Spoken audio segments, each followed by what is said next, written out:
Assalamualaikum warahmatullahi wabarakatuh. Salam sejahtera bagi kita semua. Salam jumpa kepada seluruh mahasiswa Universitas Terbuka dimanapun Anda berada. Bersama saya, Gemma Pertiwi, dalam tutorial online mata kuliah Teori Organisasi dengan kode mata kuliah FSAP 4102.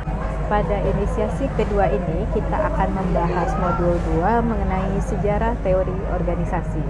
Dimulai dari perlunya kognisi sosial, yaitu aliran klasik dan perilaku, aliran kontemporer, dan organisasi sebagai sebuah sistem terbuka.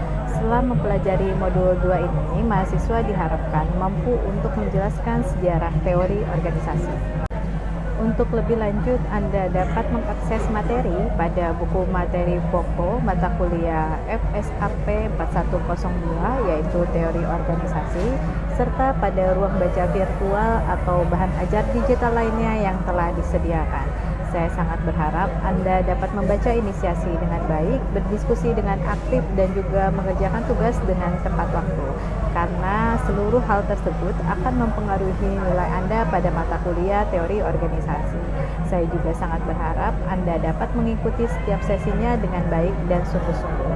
Dan terakhir, selamat berproses, tetap semangat, dan sukses selalu untuk kita semua. Wassalamualaikum warahmatullahi wabarakatuh.